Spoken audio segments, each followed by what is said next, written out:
یہ استغفار بڑی عظیم چیز ہے، عظیم چیز ہے. یہ اللہ تبارک و تعالیٰ کی خاص رحمت ہے جو بندوں کو عطا ہوئی. استغفار، اے اللہ معاف کر دے، یا اللہ معاف کر دے. یہ جملہ بڑا زبردست جملہ ہے. اس سے 70 سالہ گناہ ایک لمحے میں معاف ہو جاتے ہیں، ایک لمحے میں ختم. بس اس کے اوپر قلم پھیر دیا گیا، اب اس کا نام ہے اعمال میں بھی وجود نہیں. آدمی استغفار کر لے. تو بھائی یہ اللہ نے اتنا آسان بنا دیا، کتنا آسان بنا دیا کہ لوگ کہتے ہیں بھائی اللہ میں نے خامخواہ اس مخلوق پیدا کر دی، وہ ہر وقت ہمیں ستاتی ہے اور آ کے ہمیں بہکاتی ہے، غلط کاموں پر آمادہ کرتی ہے. ارے اس لیے پیدا کیا ہے تاکہ تم استغفار کو استعمال کرو. اللہ تعالیٰ اپنی غفاری کا مظاہرہ فرمائے، اپنی غفاری کا، اپنی ستاری کا مظاہرہ فرمائے تمہارے غلطیوں کے اوپر. تو غلطی تم سے ضرور ہوگی، لیکن اس کے ساتھ استغفار کو اپنے لیے لازم کر لو، لازم کر لو. کوئی بھی غلطی ہو فوراً کہو استغفر اللہ ربی من کل ذنب واتوب الیہ.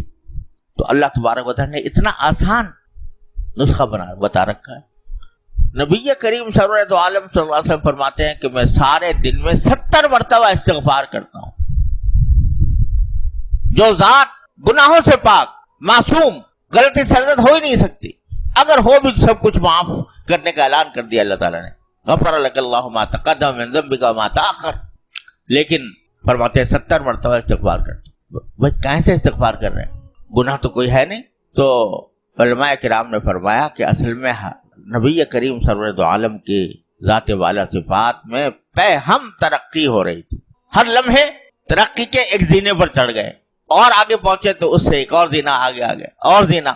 تو جب اگلے زینے پر پہنچتے تو پچھلا جو مقام تھا یا پچھلا جو درجہ تھا وہ بھی آپ کو ایک گناہ نظر آتا تھا.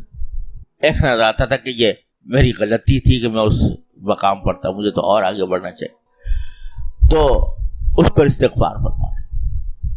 اب بھلا بتاؤ، سجدے میں پڑے ہوئے ہیں اور یہ فرما رہے ہیں کہ ادعو کا دعاء الخائف الضریر ودعاء من خضعت لك رقبته ورغم لك انفه وذل لك جسمه.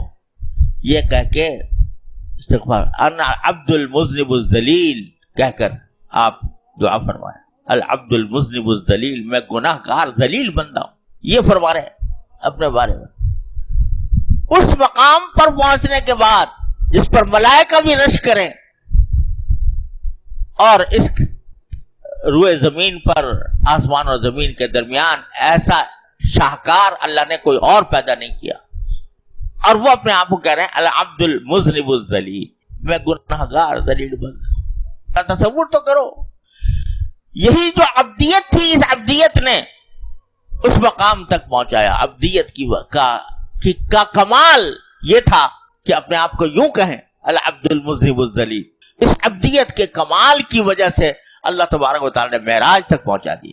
تو یہ اتنا آسان کام ہے جو اللہ تعالی نے بتا رکھا ہے. استغفار، جہاں غلطی ہو استغفار، جہاں غلطی ہو استغفار. بعض طبیعتیں ایسی ہوتی ہیں کہ ان کے منہ پر یہ جملہ آنا بڑا بھاری لگتا ہے انہیں کہ بھئی مجھ سے غلطی ہو گئی. طبیعتیں بعض ایسی ہوتی ہیں، کوئی بھی ان کو سامنے کوئی بات کہہ دو فوراً اس کی کوئی تعویل شروع کر دیں گے، فوراً اس کی کوئی توجیہ بیان کرنا شروع کر دیں گے. یہ کہنا ان کو بہت بھاری ہوتا ہے کہ مجھ سے غلطی ہو گئی، مجھے معاف کر دو. اللہ تعالی ہمیں ان میں سے نہ بنائے. سب سے بہتر خیر الخطائین التوابون کلکم خطاؤون. تم سب خطا کار ہو، لیکن خطا کاروں میں سب سے بہتر وہ ہے جو توبہ کرنے والے ہیں. تواب کے کیا معنی؟ بہت توبہ کرنے والا. بہت توبہ کے اندر ایک بات نکلتی ہے ذرا کہ بھئی توبہ تو ایک مرتبہ کر لی تو سب قصہ پاک ہو گیا نا. تو ایک مرتبہ کر لینا، اور یہ بزرگوں نے کہا بھی ہے کہ جب ایک مرتبہ صدقے دل سے توبہ کر لے آدمی تو پھر بھول جائے اس گناہ اور اس کا وظیفہ لے کے نہ بیٹھے کہ مجھ سے یہ ہو گیا تھا، یہ ہو گیا تھا، بلکہ اس کو بھول جائے. تو اب یہ بار بار توبہ کیا ہوئی؟ تواب. بار بار توبہ، مطلب یہ کہ غلطی بھی بار بار ہو رہی ہے، توبہ بھی بار بار کر رہا ہے. اپنی طرف سے عزم تو یہ ہے کہ نہیں کروں گا، لیکن پھر بتقاضائے بشری پھر ہو جاتا ہے، پھر توبہ کرتا ہے، پھر ہو جاتا ہے، پھر توبہ کرتا ہے. اور یہی معنی ہے اس حدیث کے جس پر رسول کریم صلی اللہ علیہ وسلم نے فرمایا کہ ما اصر من استغفر ولو عاد 100 مرہ او کما قال صلی اللہ علیہ وسلم، کہ جو آدمی استغفار کرتا ہے وہ اصرار کرنے والوں میں نہیں ہوتا، شامل ہوتا. جو استغفار کرتا ہے وہ اصرار، یعنی اشارہ ہے اس آیت کریمہ کی طرف، والذین اذا فعلوا فاحشۃ او ظلموا انفسهم ذکروا اللہ فاستغفروا لذنوبهم ومن یغفر الذنوب الا اللہ ولم یصروا علی ما فعلوا وهم یعلمون. کیسے پیار سے اللہ تبارک و تعالیٰ نے فرمایا والذین، وہ اچھے لوگوں کا ذکر کرتے ہوئے فرمایا کہ جن سے اگر کوئی بے حیائی کی بات ہو گئی یا انہوں نے اپنی جانوں پر ظلم کر لیا تو پھر فوراً اللہ میاں کو یاد کرتے ہیں اور اپنے گناہوں کی مغفرت طلب کرتے ہیں. اور بیچ میں جملہ کہہ دیا وَمَن يَغْفِرُ الذُّنُوبَ إِلَّا، ارے بھائی اللہ میاں کے سوا مغفرت کرے گا بھی کون.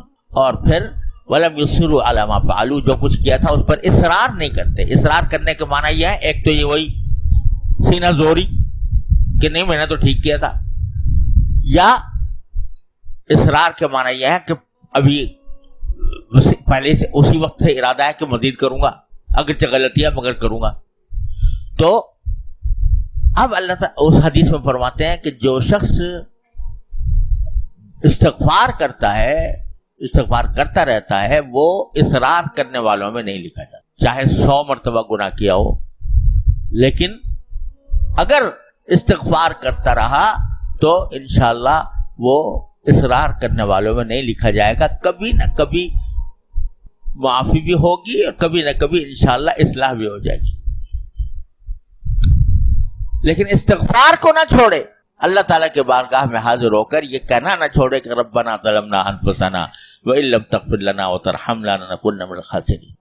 تو بھائی اللہ تعالیٰ کی رحمت کو دیکھو کہ کیسا اسلحہ دے کر ہمیں بھیجا، ایسا اسلحہ دے کر بھیجا شیطان کو بھگانے کے لیے، شیطان کو نامراد کرنے کے لیے، کہ استغفار کا نسخہ تمہیں دے دیتے ہیں. یہ کہہ دیا کرو ربنا ظلمنا انفسنا وان لم تغفر لنا وترحمنا لنکونن من الخاسرین. تو انشاءاللہ تمہاری شیطان تمہیں اگر غلط راستے پر لے بھی جائے گا تو اس کو ہماری طرف تمہیں ہماری طرف سے معافی مل جائے گی جب تم یہ آ کر کہو گے. تو حاصل تو یہ نکل رہا ہے کہ اللہ تبارک و تعالیٰ نے آدم علیہ السلام کو دنیا میں بھیجنے سے پہلے یہ 2 قسم کی غلطیاں کرا کے دکھا دی.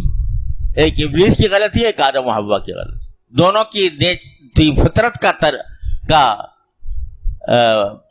فرق بھی واضح فرما دیا. اور جب یہ ربنا ظلمنا انفسنا وان لم تغفر لنا وترحمنا لنکونن من الخاسرین سے لیس ہو گئے تو کہا فاہبطوا، اب اتر جاؤ زمین کی طرف، اب اس قابل ہو کے جا کر شیطان سے مقابلہ کر سکو گے. اللہ تعالیٰ اپنے فضل و کرم سے، اپنے رحمت سے ہم سب کو استغفار کی توفیق عطا فرمائے. اپنے گناہوں پر یا اللہ اصرار کرنے کے بجائے یا اللہ بخشش کی طرف، بخشش مانگنے کی طرف ہمیں متوجہ فرما دے. یا اللہ اپنے رحمت سے، اپنے فضل و کرم سے ہمارے گناہوں کو معاف فرما دے. ربنا ظلمنا انفسنا وان لم تغفر لنا وترحمنا لنکونن من الخاسرین.